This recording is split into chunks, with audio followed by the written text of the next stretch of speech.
Nous avons plongé tête la première dans un monde occulte avec des branches de modernité lors des épisodes censés présenter un peu l'univers. Enfin, ils l'ont bien présenté, mais on a plus subi les enjeux qu'une réelle explication. Et c'est ce qui nous amène à vouloir en apprendre plus. Les jumeaux qui séparent le jour et la nuit sont la clé d'une intrigue qui nous dépasse. Je vous invite alors à me suivre dans cette aventure. Bonjour à tous, j'espère que vous allez bien, ici Spriganek. On avait appris précédemment que Asa n'était pas Asa, après que Asa ait attaqué Asa. Attends, qui attaque qui déjà? Pour finalement, avec l'aide de notre Tsugai, celui de droite et celle de gauche, fuir Asa, laquelle? Guidée par Monsieur Dera sur les terres basses. La dernière fois, je n'avais pas parlé de Anna, une alliée de Dera et visiblement une clairvoyante. Heureusement d'ailleurs qu'elle s'est communiquée avec ces montagnards d'une autre époque, qui n'ont à toute évidence aucune notion du monde actuel. Ce sera en tout cas amusant de les voir découvrir un peu comme les visiteurs.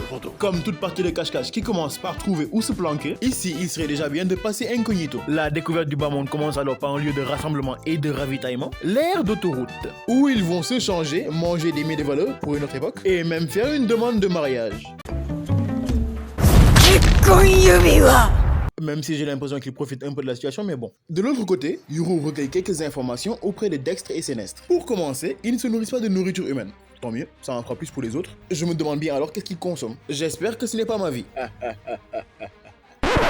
Ils nous apprennent que sous leur forme de statue, ils étaient éveillés et voyaient ce qui se passait à leur niveau au village. Et ils nous confirment alors que les parents de Yuru et Asa sont passés devant eux avec une petite fille. Certainement Asa, alors quelle peut être la raison pour laquelle ils ont fui avec Asa uniquement? Ne pas laisser leur fille en cage? Peut-être? Ça se tient. Mais au moins tout ça lui donne un objectif clair pour la suite de l'œuvre.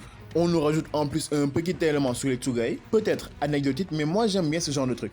Tous les humains ne sont pas capables de les voir, mais certains animaux peuvent les ressentir. Ce qui fait un rapprochement avec la croyance que les animaux, surtout les chiens et les chats, perçoivent des phénomènes invisibles à l'homme. Si on y voit une sensibilité mystique, ça reste toujours cohérent du côté scientifique. Ils disent qu'ils ont les sens tellement affinés qu'ils sentent les choses à un autre niveau. Et dans la mesure où les Tsugai ne sont pas juste des esprits, et qu'ils se nourrissent forcément de quelque chose, ils sont bien vivants donc existent sur le plan physique.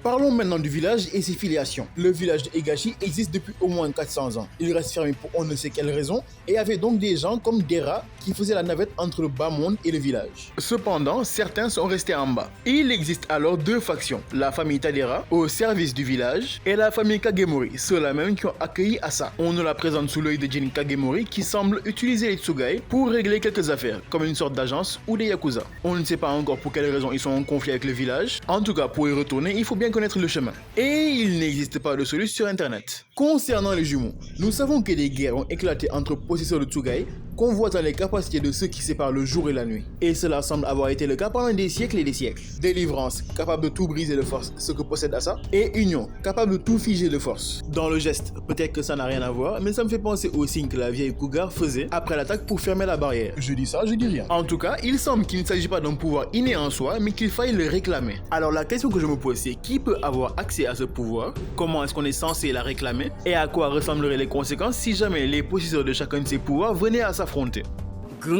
Enfin, ils arrivent à destination, Guntama, qui me semble être une ville fictive où ils y trouvent un appart. Un peu avant, Yuru prend du recul par rapport à tout ce qu'il a appris. Il est fixé, retrouver ses parents, comprendre comment et pourquoi il a été laissé, et pour cela, la seule personne qui à ses yeux a les réponses, c'est Asa. Il faudra la retrouver sans l'aide de Dera et Anna, qui, même s'ils semblent vouloir le protéger, ils sont liés d'une manière ou d'une autre à la fausse Asa. Ils nous cachent trop de choses, ce serait se tirer une balle dans le pied. Par contre, on ne va pas juste retrouver Asa, on va la chasser.